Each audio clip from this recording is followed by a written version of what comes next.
신약성경 요한복음 4장 5절부터 10절까지 저와 여러분이 같이 읽어보겠습니다.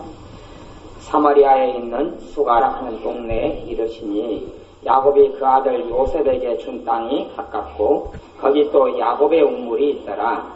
예수께서 행로에 권하여 우물 곁에 그대로 앉으시니 때가 제6시쯤 되었더라.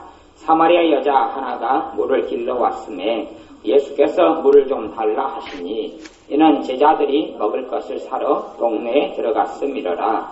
사마리아 여자가 가로되 당신은 유대인으로서 어찌하여 사마리아 여자 나에게 물을 달라 하나이까 하니 이는 유대인이 사마리아인과 상종치 아니함이러라. 예수께서 대답하여 가라사대 내가 만일 하나님의 선물과 또 내게 물 좀 달라 하는 이가 누구인 줄 알았다면 내가 그에게 구하였을 것이요 그가 생수를 내게 주었으리라. 아멘. 오늘은 교회적으로 이야기하면 교회도 달력이 있는데 그걸 교회역이라 그럽니다. 교회 달력에 보면 오늘은 성령 하나님께서 사람들에게 임하신 날입니다. 그래서 성령 강림절이다 그럽니다. 하나님의 자녀들에게 있는 가장 놀라운 첫 번째 축복은 뭐냐 하면 하나님 자신인 예수님을 여러분에게 주신 겁니다. 예수님이 여러분에게 오셔서 여러분에게 구원이 되시고 여러분에게 생명이 되신 것이 가장 큰 축복입니다. 하나님의 백성이 되고 하나님의 자녀가 되고 내 죄에 대해서 예수님의 피로 용서함을 받고 하나님의 나라를 내가 상속받을 수 있다는 것은 말할 수 없는 축복입니다. 또한 두 번째 축복이 있는데 그것은 하나님의 자녀들에게 부어주신 하나님 또한 그분, 하나님의 영이신 그분 성령 하나님이 우리에게 주어지는 축복입니다. 이 땅을 하나님의 자녀들로서 여러분이 살아가시면서 성령님께서 여러분에게 주어지는 가장 놀라운 축복임을 아셔야 합니다. 예수님의 사람들, 예수님을 믿는 사람들에게 있어서는 성령님께서 가장 큰 축복입니다. 안타깝게도 예수님을 믿는 사람들이요 하나님의 가장 큰 축복들을 누리고 살아가지 못하고 있는 것을 봅니다. 별로 누리고 살아가지 못해요. 하나님의 자녀나 하나님이 없는 사람이나 이 땅에 살면서 큰 차이가 없는 것을 봅니다. 왜 그러냐 하면 성령님을 누리지 못하기 때문에 그렇습니다. 오늘 말씀에는요 사마리아 여자가 나오는데요. 사마리아 여자가 나옵니다. 예수님께서 이 사마리아 땅을 지나가시게 됐는데 거기에 6절에 보면 우물가에 앉으셨는데 때가 돼 6시쯤 되었더라 그렇게 이야기합니다. 6시가 몇 시냐 그러면 우리도 옛날에는 이 시간을 재는 기준이 틀려서 옛날에 1경, 2경, 3경 그러고 그렇게 시간의 계산법이 계속 변해왔습니다. 그리고 지금은 이제는 동서양이 공통적으로 시계를 사용해서 24시간 단위를 사용합니다. 근데 이 유대 때 나라의 이 시간 계산법은 어떻게 되냐 그러면 아침에 해가 뜰 때부터를 0시로 봅니다. 0시로 봐서 아침 6시를 0시라 그럽니다. 6시가 되면 하루가 시작된다. 해가 뜨면 6시, 0시. 그리고 7시는 1시, 그리고 8시는 2시 이렇게 갑니다. 그러면 시간계산법이 성경에 있는 시간계산법은 유대 시간인데 팔레스틴의 시간계산법인데 거기에 주로 일반적으로 그 당시에도 로마 시간이 있었고 유대 시간이 있었는데 유대 시간으로 성경에 표시된 것은 본문인데 거기 6시간을 더하면 몇 시가 되는 줄 압니다. 그러면 때가 돼 6시쯤 되었더라 그러니까 더하기 6시간 하면 12시가 됩니다. 12시. 낮 12시. 그럼 이 지역은 어떤 지역이냐 하면 당연히 중동 지역이죠. 중동 지역. 중동, 아시아 중에서도 중동에 있는 지역이 예수님께서 태어나신 지역이고 예수님은 사람이 아니에요. 하나님이신 그분이 사람의 몸을 입고 나신 것이지 사람이 공자나 맹자나 석가모니처럼 그런 존재하고는 틀려요. 하나님이 사람이 되셔서 자기 땅에 오셨다라고 말씀하시고 그분이 예수님이에요. 죄인들을 위하여 찬양을 부를 때에 예수님에 대한 복음에 대해서 정확하게 잘 설명해주고 있습니다. 하나님이신 그분이 찾아오신 거고 예수님이시고 하나님이 사람이 되셨다 그렇게 되는 겁니다. 근데 이 중동 지역에서는 여러분이 대낮에 되면 물길로 다니시지 않잖아요. 한여름 떼약할 때는 겨울에면 낮에 물을 길로 갈 수 있지만 중동 지역은 사막 지역이고 거기는 굉장히 더운 곳입니다. 40도, 50도가 되는 지역이 중동 지역이에요. 그때는 농사도 언제 짓느냐 그러면 낮에는 절대 농사를 짓지 않습니다. 낮에는 다 집안에서 쉽니다. 쉬고 해질녘 부근에 한 2시간, 그리고 아침에 일어나서 아침에 서너 시간 이렇게 농사를 짓습니다. 그리고 낮에는 다 집에 있고 낮잠을 자고 쉽니다. 땡볕에 돌아다니는 사람이 얼마나 있습니까? 그러지 않듯이 땡볕은 안 돌아다닙니다. 근데 이 사마리아 여자는 낮 12시에 그것도 중동 지역에서 밖에 물을 길러 나왔습니다. 왜 그런 일이 벌어졌냐 그러면 이 여자의 인생과 삶이 기구했기 때문에 그렇습니다. 얼마나 기구하냐 그러면 예수님께서 이 사람에게 18절에 보면 17절 18절에 보면 남편을 데려오라고 이야기합니다. 16절부터 가서 내 남편을 불러오라. 과거에는 남자하고 여자하고 외간 남자하고 외간 여자하고 이렇게 대화를 오래 대화하는 것이 풍습에 맞지 않기 때문에 그래요. 남편을 데려와서 누구를 통해서 이야기하겠다고요? 남편을 통해서 이야기하면 유부녀하고 이야기하는데 1대1로 이야기하면 곤란할 거 아니에요. 남편을 불러와라 해서 함께 이야기하려고 그러는 거예요. 그런 이 여자가 뭐라고 이야기하냐 그러면 나는 남편이 없나이다. 자기는 남편이 없다. 예수님한테는 뭐라고 하냐 그러면 나는 지금 혼자 살고 있다. 그렇게 이야기한 거죠.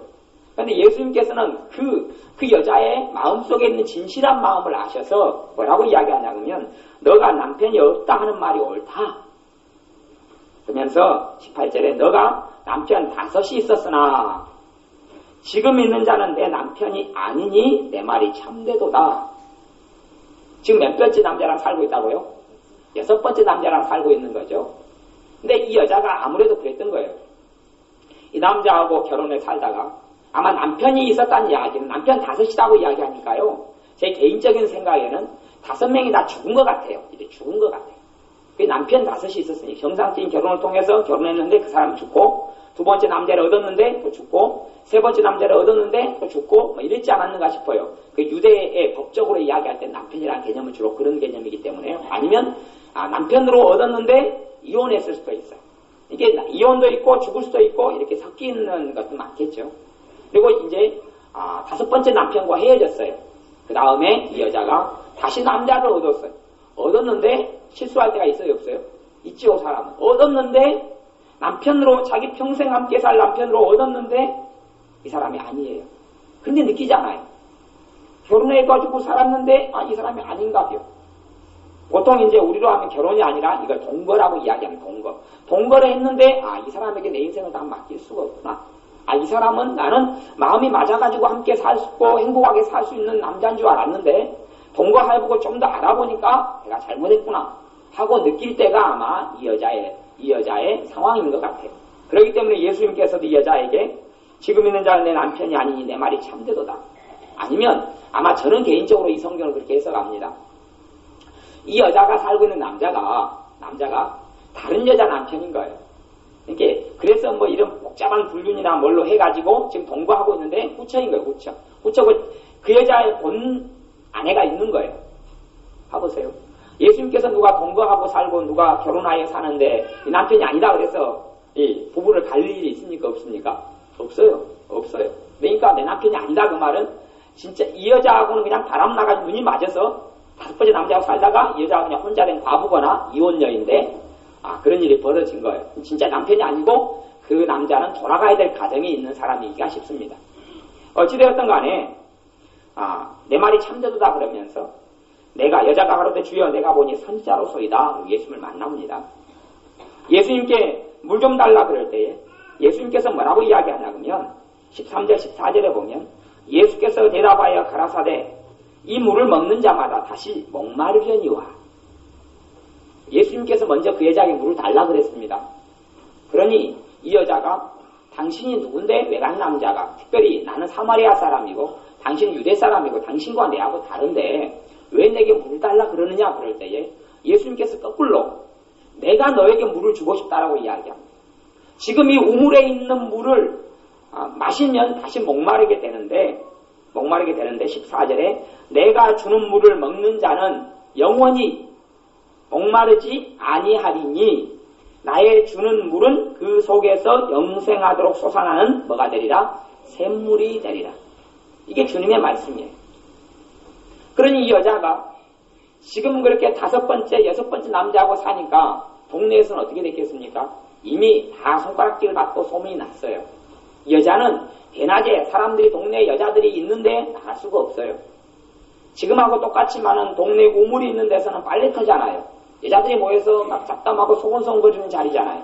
여자가 2명, 3명만 모여도 나머지 이야기를 하는 것은 자연스러운 일이 요즘 여자들도 똑같잖아요. 시대를 불문하고 변하지 않는 게 여자들인데.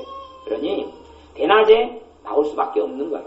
이 땡볕 때에 사람이 아무도 없을 때 나올 수밖에 없는 숨어서 살아가는 비참한 인생을 사는 것이 이 여자예요. 이 사마리 여자예요.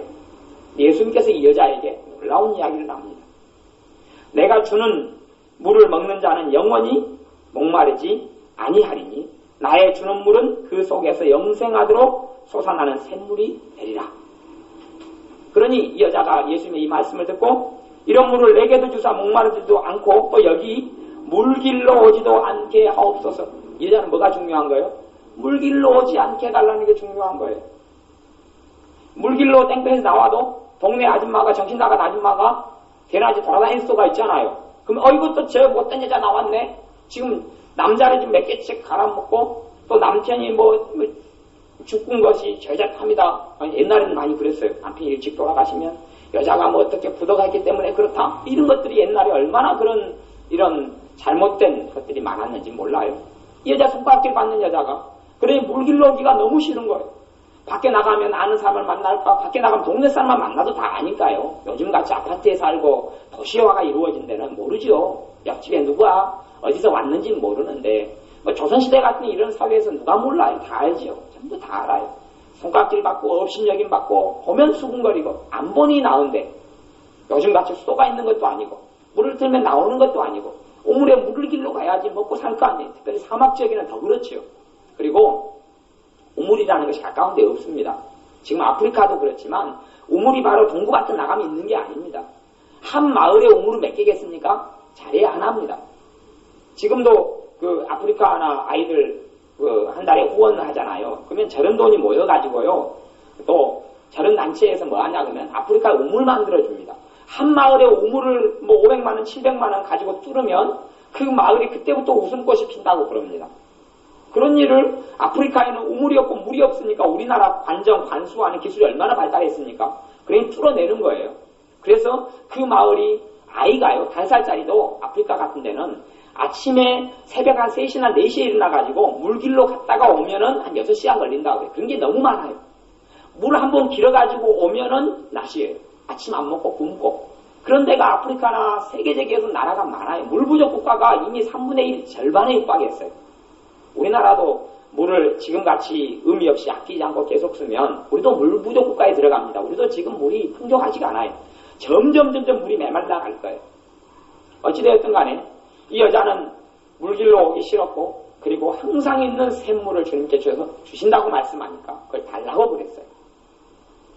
여러분의 삶에 이 말씀이 이루어지지 않고 살아가는 분들은 예수님의 사람으로서 누리지 못하고 살아가는 사람들입니다.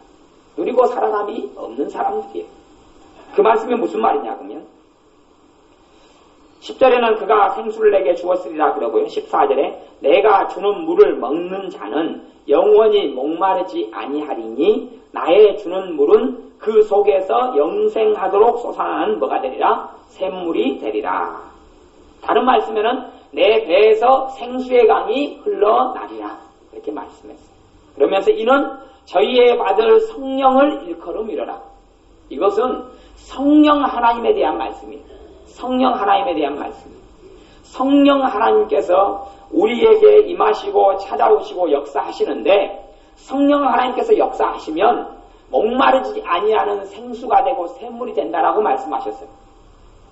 이건 이 신체적인 목마름을 이야기하는 게 아닙니다. 진짜 물을 이야기하는 게 아니에요. 진짜 물을 이야기하는 게 아니에요.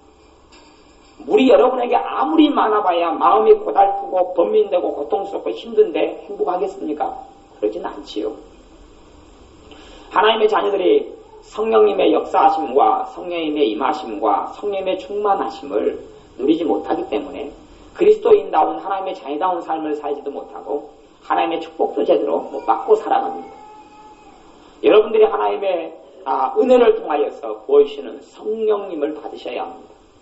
예수님을 영접한 사람들은 다 안에 성령님께서 임하시고 계시지만 그것 말고 성령님과 인격적으로 만나고 그분의 은혜를 받는 것이 그것이 성령 충만이라고 그럽니다. 성령 충만을 받는 상황을 여기서는 이야기하는 겁니다. 성령 충만을 받을 때에 목마르지 않게 됩니다. 목마르지 않게 돼야죠. 목마르지 않는다는 이야기는 성령 충만을 받을 때 되면 여러분이 반드시 알게 되셔야 할 것은 뭐냐면 성령님께서 여러분에게 임하시면 여러분이 반드시 아셔야 될 것은 뭐냐면 여러분에게 권능이 임합니다. 오직 성령이 너희에게 임하시면 너희가 무엇을 받고요? 권능을 받고 여러분이 하나님께로부터 오는 권능이 없는 삶을 살면 여러분에게는 아직 여러분에게 주신 가장 큰 축복을 누리고 있지 못하는 겁니다. 가장 큰 축복을 못 누리고 있는 거예요. 영적인 눈이 띄어지지가 않습니다. 영적인 눈이 띄어지지가 않아요. 보이지가 않아요. 저는 옛날에 방언기도하는 사람들에 대해서 방언기도를 많이 들으면서도 저 사람들이 뭐하고 있냐 그랬어요. 저 사람들이 뭐하고 있느냐. 왜냐하면 교회를 다니면서도 예수님을 영접을 안 하고 믿질 않았기 때문에 또한 성령 세례를 받지 않았기 때문에 저 사람이 뭐하고 있느냐 그리고 알지를 못했어요. 영적인 눈이 띄지 않으니까 알지를 못했어요. 당연히 귀신들의 역사 무당이나 점자가 구다는 사람들에 대해서는 보지만 귀신들의 역사도 알지도 못했어요. 알지도 못했어요. 예수를 믿는 사람 가운데요 성령으로 세례받지 않는 사람은 많습니다. 성령 충만을 누리고 체험하지 않은 사람도 많습니다. 이건 하나님의 자녀가 누려야 될 축복을 못 받고 있는 겁니다. 그런 사람은 축복을 못 받는 거예요. 하나님의 축복을 못 받는 게 아니고 그분이 준 가장 놀라운 축복을 여러분이 누리고 있지 못하는 겁니다. 그건 참 얼마나 불쌍한 일입니까? 왜요? 선물이라고 그랬습니다. 선물. 10절에 보면 내가 만일 하나님의 선물과 또 내게 물 좀 달라 하는 이가 누구인 줄 알았다면 너가 그에게 구하였을 것이요 그가 생수를 너에게 주었으리라. 생수를 여기 생수가 누구냐? 성령 하나님이에요. 성령 하나님. 생수를 주시는 분은 누굽니까? 예수님이에요. 예수님. 그리고 예수님에 대해서 뭐라고 소개하냐 그러면 그가 오시면 세례 요한이 예수님에 대해서 소개하기를 그가 오시면 그는 너희에게 성령으로 세례를 주시리라라고 말씀해요. 지금도 하나님의 자녀들이 성령으로 세례를 받는 사람들은 누가 베푸시는 겁니까? 예수님께서 베푸시는 거예요. 여러분이 성령님으로 세례를 받으셔야 하고 세례 받으신 분들은 또한 계속하여서 성령 충만한 삶을 살아가야 합니다. 이것은 가장 놀라운 축복입니다. 하늘에 계신 천부 너희 아버지께서 구하는 자에게 성령을 주시지 않겠느냐라고 말씀하셨어요. 여러분이 구하고 받아야 될 가장 큰 축복은 돈 10억이나 100억이 아니라 실제로 여러분들이 성령님과 성령 하나님과 그 다음에 돈 1조가 있다. 이걸 어느 걸 선택하냐 했을 때 여러분은 당연히 1조를 선택하죠. 1억과 성령 하나님과 선택해라 그래도 정말 그리스도인의 하나님 베푸신 그 놀라운 삶이 뭔지를 이해하지 못하는 사람은 당연히 성령 하나님이 아니라 1억을 선택합니다. 성령 하나님은 우리에게 주는 선물이에요. 선물. 근데 그 선물이 보잘것없게 느껴지니까 단지 성령 하나님과 1억이 아니라 100만 원과 성령 하나님이다 그래도 그리스도인의 삶을 이해하지 못하는 사람들은 100만 원을 선택합니다. 성령님이 아니라 100만 원을 선택해요. 그리고 100만 원 가지고 사는 게 더 좋다고 생각합니다. 아니면 1000만 원 1억을 가지고 선택하는 게 더 좋다고 생각합니다. 예수를 믿는 삶이 얼마나 놀라운 줄을 모르는 사람들이 많습니다. 그건 참 어리석은 겁니다. 하나님이 베풀어 주신 은혜와 그 선물이 얼마나 놀라운 줄을 알지 못하는 겁니다. 권능이 임하는 사람이 기본적으로 성령님께서 임하신 사람들입니다. 예수님을 영접했을 때 예수님의 영이 내 안에 임하시지만 그건 단지 인치신 것이고 성령 하나님께서 성령 세례로 충만으로 임하시는 사건이 있을 때에 그럴 때에 하나님의 자녀들은 권능을 받습니다. 권능을 받아.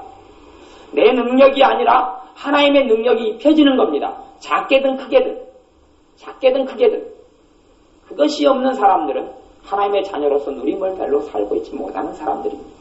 또한 하나님의 자녀의 권세를 누리고 살지도 못합니다. 하나님의 자녀의 권능을 입고 살지도 못합니다. 성령님께서 능력으로 임한 사람들에게만 그들의 기도가 능력이 있습니다. 그렇지 않은 사람들의 기도는 저는 거의 그 사람들의 기도가 무용지물이다 이야기는 못하지만 별로 응답을 받지 못합니다. 능력이 없습니다. 성령님께서 임하시고 우리가 기도할 때에 성경에는 기도를 뭘로 하라고 하냐면 성령으로 기도하며 그렇게 말합니다. 성령님께서 능력으로 세례로 충만으로 임하지 않은 사람이 성령으로 기도할 수는 없습니다. 성령으로 기도할 수가 없습니다. 그의 기도는 거의 응답되지 않습니다. 얼마나 비참합니까? 똑같이 예수를 믿는 하나님의 백성이고 하나님의 자녀고, 하나님의 자녀는 하나님께 기도하면 응답해 주는 게 하나님의 약속인데, 누구는 기도하면 응답을 받고 누구는 기도하면 응답하고는 거리가 멀고, 이건 정말 비참한 겁니다. 개인적으로 저는 성령 세례를 받은 다음에, 저 같은 경우는 그랬어요. 고등학교 2학년 때 성령 세례를 받았는데, 고등학교 2학년 때까지 교실에서 이제 학교 생활을 하잖아요. 초등학교 6년, 중학교 3년, 고등학교 2년째 해서 당시에 11년째 학교 생활을 하고 있는 거예요.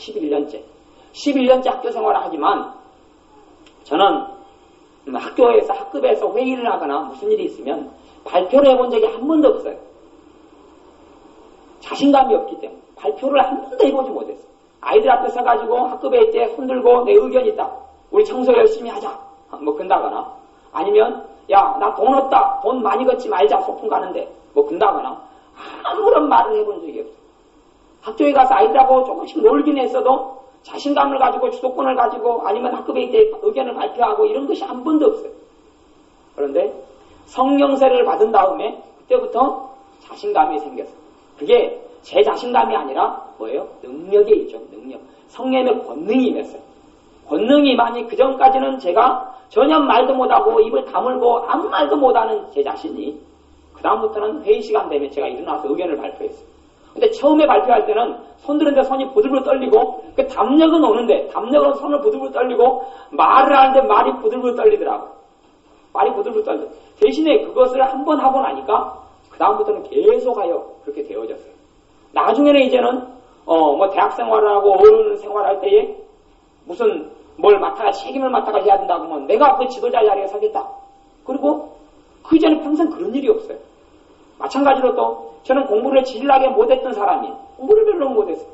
공부를 못했고 지혜가 생기질 않았어요. 머리가 잡혀있던 것 같이 머리가 눌려있고 잡혀있어서 그 영민함이 없었어요. 근데 성령세례를 받은 다음에 하나님께서 그 권능 중에 하나가 뭐가 오는 겁니까? 하나님의 지혜가 오는 겁니다. 지혜가 와요. 지혜로운 사람에게는 자기 지혜 위에 하나님의 지혜가 오고, 무식하고 미련한 자에게는 하나님의 지혜가 오고, 이게 권능들이에요. 권능들. 또한 방언 은사도 마찬가지입니다. 방언 은사는 기도의 은사예요. 기도의 은사. 방언을 하면서 귀신의 역사가 따라가고, 방언을 하면서 내가 때로는 모르는 기도들이 응답되고, 방언을 하면서 하나님과 깊이 있는 교제 가운데 들고, 기도할 줄 모르는 사람이 방언 기도를 통해 기도를 하게 되고, 기도의 은사예요.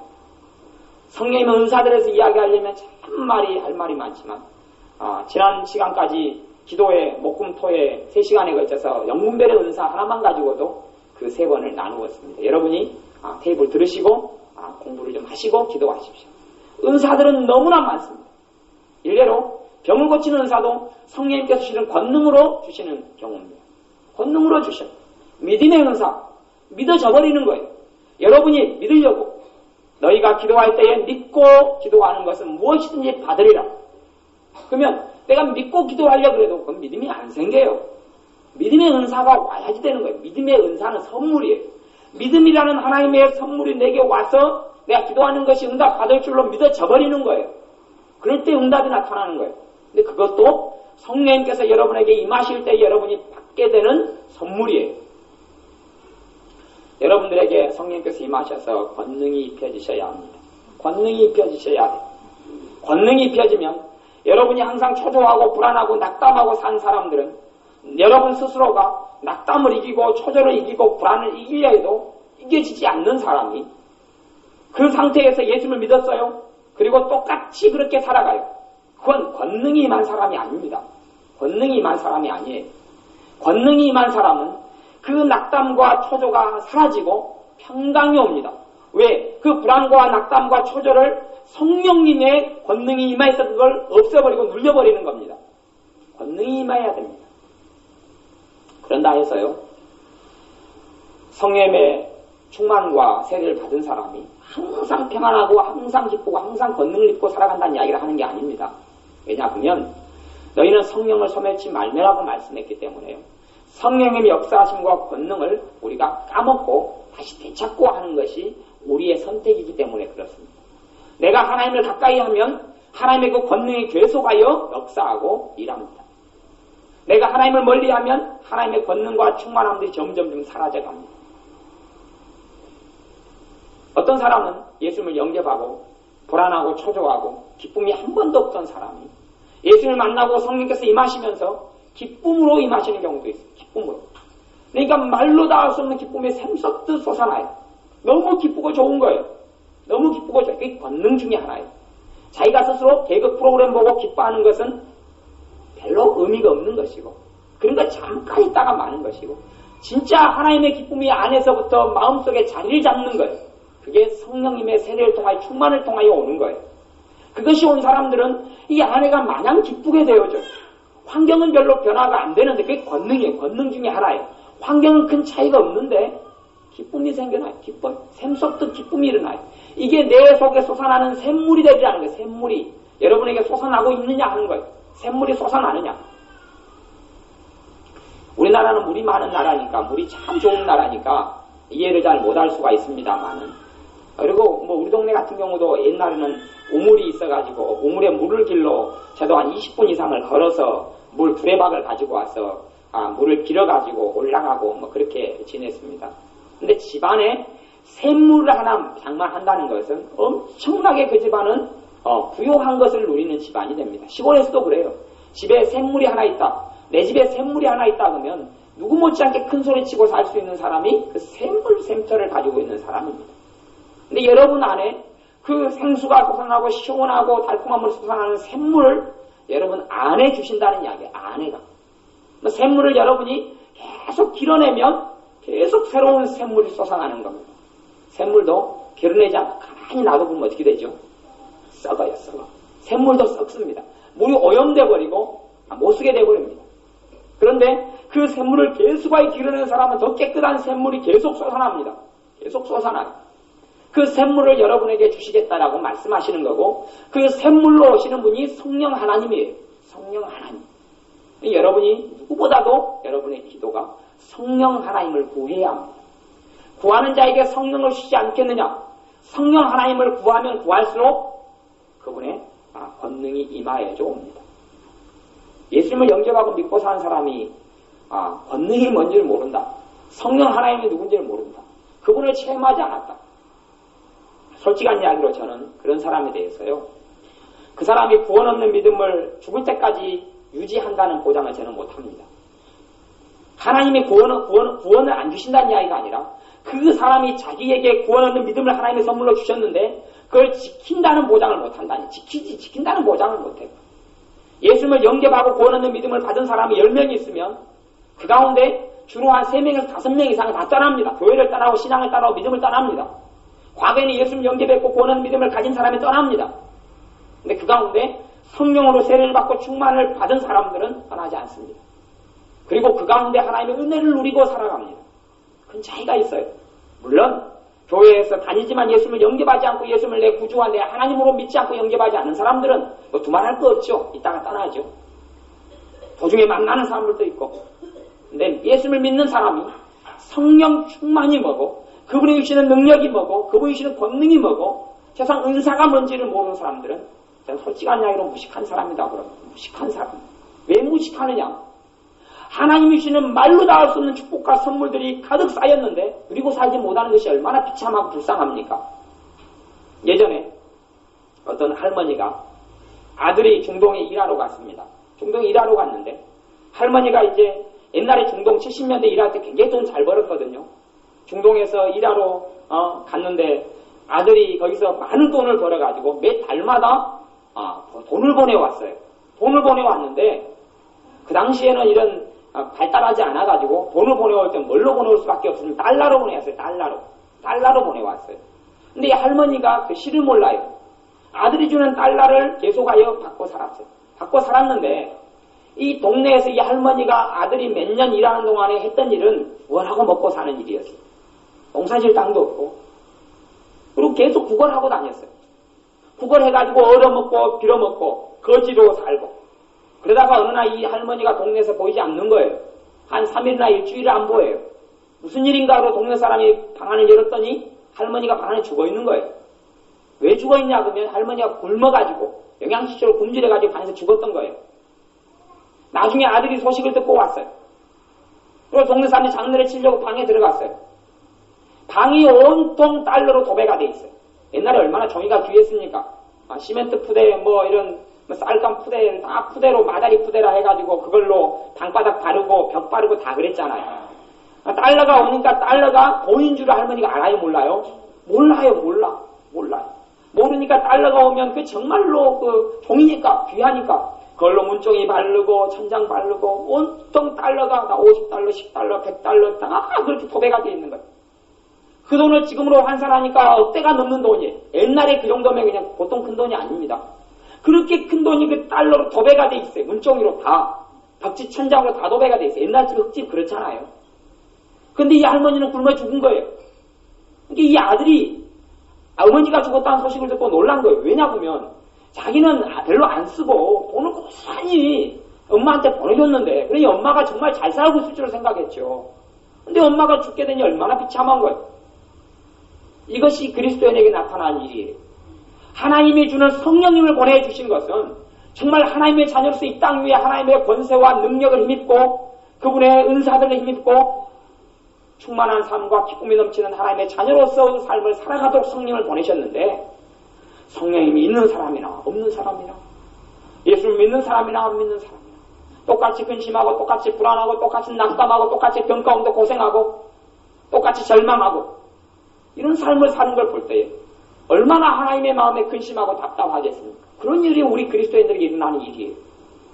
아무런 성령님께서 오순절을 기점으로, 오늘이 오순절, 교회력으로 하면 성령님께서 임하신 오순절인데, 성령님께서 임하셨는데 임하시나 안 임하시나 차이가 하나도 없는 거예요.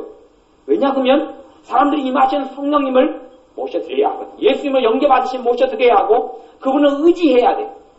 예수님께서 내가 떠나가면 또 다른 보혜사를 너에게 보내리니 그는 진리의 영이라, 그는 지혜의 영이라, 그는 계시의 영이라, 그는 모략의 신이라, 그는 재능의 신이라.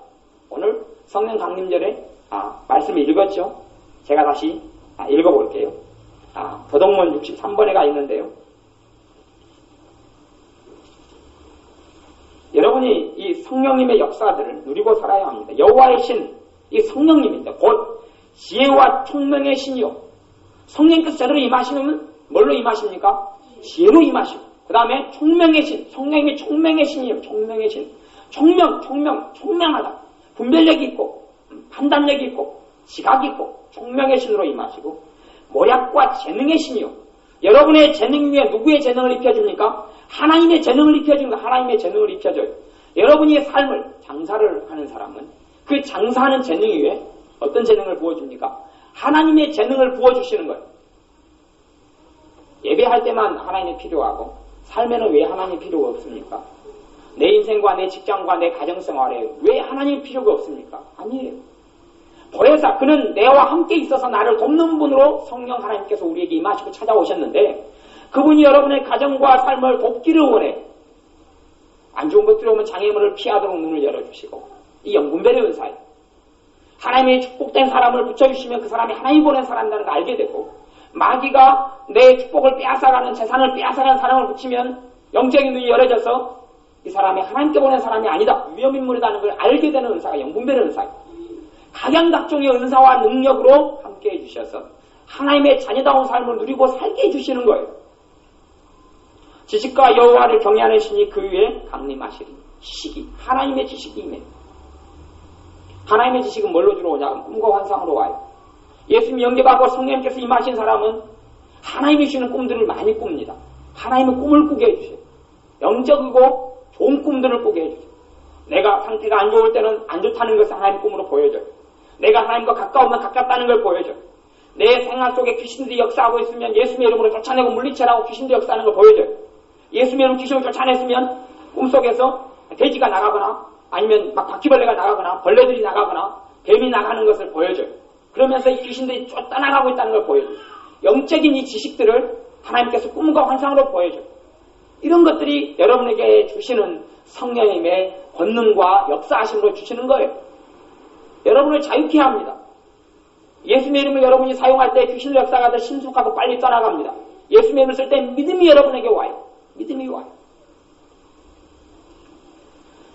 내 내가 아버지께 구하겠으니 그가 또 다른 보혜사를 너희에게 주사 영원토록 너희와 함께 있게 하시리니 저는 진리의 영이다. 진리의 영이다. 내가 너희에게 말한 모든 것을 생각나게 하시리라. 하나님 말씀을 생각나게 하고 가르쳐 주신다고 말씀하는 거예요. 왜요? 하나님 말씀이 여러분에게 생명이 되기 때문에 그렇습니다. 말씀을 깨닫게 해주셔요. 깨달으면 진리를 알지 진리가 너희를 자유케 하리라. 여러분에게 자유함이 오고 평강이 오고 기쁨이 와요. 마귀의 역사가 떠나가기 시작하고 죄가 끊어지기 시작해요. 대신 여러분이 주님을 먼저 앞세우는 사람이 되면 성령의 역사는 갈수록 강해져 갑니다. 여러분이 세상을 선택하고 여러분이 하나님의 뜻 외에 죄악을 선택하고 하나님 대신 근심을 선택하고 불안과 낙담과 좌절을 선택할 때 성령의 역사는 약해져 가고 충만은 약해져 가고 사라져 가지만 여러분이 주님을 선택하고 주님을 의지하고 신뢰하고 성령 하나님을 의지하고 신뢰한다면 그분의 샘솟지근한 샘물은 계속하게 끊임없이 솟아나는 거예요. 어떤 한 사람이 큰 농장을 운영했습니다. 근데 농장이 안 되는 거예요. 농사를 짓고 또 가축을 키워도 가축도 비글비글 시름시름 앓다가 죽어갑니다. 옥수수를 심고 감자를 심고 했는데 이게 안 되는 거예요. 그 많은 땅에. 미국의 농장은 굉장히 어마어마하게 큰 농장입니다. 큰 농장을 하는데 계속 적자만 누적되는 거예요. 그냥 이걸 심어보면 될까? 저걸 심어보면 될까? 너무 안 되는 거예요. 너무 안 돼서 이거 어떻게 하면 좋느냐 하다가 결국은 농장을 헐값에 팔았어요. 견디다 못해서 빚더미를 지고 농장을 싼 헐값에 팔았어요. 새로운 사람이 농장을 사가지 들어왔어요. 다행히 그 사람도 가축을 키우는데 가축이 병들어 죽어갑니다.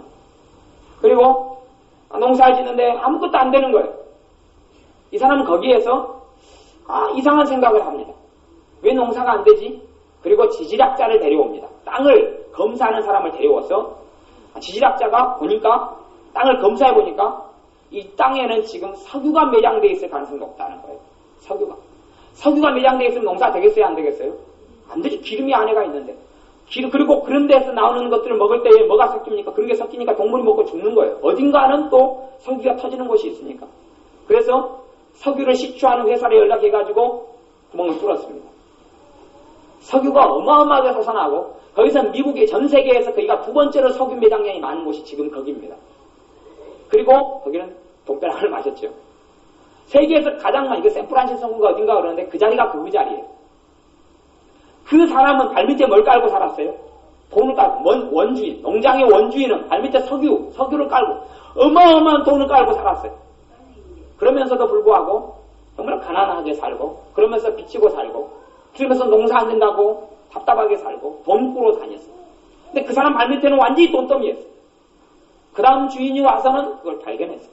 그리고 전 세계에서 알아주는 갑부가 됐죠. 지금도 거기에서 석유가 나오고 있어요. 이게 제가 이야기하는 것이 벌써 50년 더 된 이야기인데 근데 50년인가 70년도에 이런 일이 벌어졌던가 제가 기억이 정확하지 않는데요. 근데 지금도 계속 석유가 나요. 매장량이 어마어마하니까요. 미국에서. 그러니 하나님의 그리스도인들, 하나님의 자녀들 똑같은 일이 벌어져요.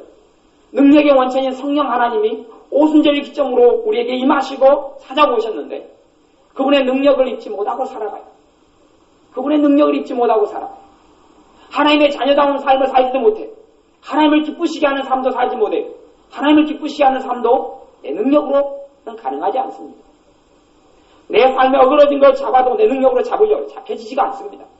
여러분이 근심도 스스로 안 하려고 그래요. 근심이 계속됩니다. 낙담이 마음을 지키지도 못합니다. 불안하고 좌절하고 낙담이 됩니다. 잠언 3장에는 물을 지킬 만한 것보다 너희의 마음을 지키라. 생명의 근원이 이에서 납니다 그랬어요. 마음을 지키라고 말씀하셨어요. 근데 마음을 과거 잠언에는 구약시대에는 성령 하나님께서 하나님의 자녀에게 오시지 않았기 때문에 마음을 누가 지켜야 합니까? 자기가 지켜야 돼. 자기가. 생명의 근원이 마음에 있으니까 생각으로 마음으로 불안으로 좌절로 오는 것들 자기가 지켜야 돼요. 그래야지 건강을 누리고 그래야지 안식을 누려요. 근데 신약시대에 와서 성령님께서 예수님의 십자가의 죽으심과 부활을 통하여 성령님을 계속하여 보내주고 우리에게 성령님께서 역사하시는데 그분을 통하여 우리가 마음을 지키면 돼요. 그분의 능력을 통하여 마음을 지키고 그분의 은사들을 힘입고 그분의 권능을 힘입고 살아가셔야 합니다. 여러분들이 성령님을 구하십시오. 성령님을 구하시고 성령으로 세례받기를 받지 않은 분들은 성령으로 세례받기를 기도하시고 성령으로 충만을 받지 않은 분들은 충만받게 해달라 기도하시고 여러분이 내 힘과 내 능력을 의지했던 것을 회개하시면서 성령으로 충만받기를 기도하시고 구하십시오. 이건 선물이기 때문에 여러분이 과거가 어찌 됐는지 아니면 어떻게 살아왔는지하고는 다르고 순전하게 예수님께 십자가의 죽으심을 통하여 부활하심을 통하여 주시는 선물이기 때문에 누구나 다 받을 수 있는 거예요. 이 사마리아 남자 6번째 남자하고 살고 있는 사마리아 여인도 예수님이 준다 그랬고 이 여인도 받았어요. 그러죠? 이 여인도 받고 누렸던 성령 하나님. 근데 우리가 받지 못하면 말이 되지 않는 거예요. 여러분에게 성령님께서 임하셔서 그분의 기쁨을 주시기를 바랍니다. 여러분이 임하셔서 성령님의 평강이 나타나고 사랑할 수 없는 사람을 성령님의 권능이 임하니까 권능의 사랑으로 임해 사랑하게 되어지고 불안하고 답답한 상황에서 성령님의 권능의 평강으로 임하니까 평강해져.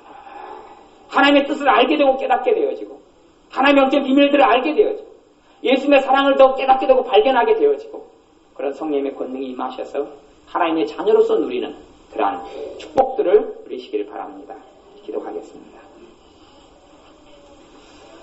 아버지 하나님, 그 속에서 영생하도록 솟아나는 샘물이 되리라 말씀하시고 성령님을 오순절날 우리에게 보내주신 것을 감사를 드립니다. 하나님의 자녀가 마땅히 성령님의 권능을 힘입고 성령님께서 우리 안에 역사하시는 그 은총을 통하여 살아가야 하는데 내 힘, 내 지혜, 내 의지로 내 어리석게 힘들고 고통스럽게 사는 부족함을 되게 합니다. 하나님의 자녀로서 하나님의 선물인 성령님을 누리고 살게 하여 주옵소서. 나와 함께 하셔서 나를 도우시고 돌보시고 나를 지도하시고 이끌어주시고 인도하시는 성령님의 인도와 지도와 성령님의 도우심을 누리는 자녀들 되게 하여 주옵소서. 예수님의 이름으로 기도하옵나이다. 아멘.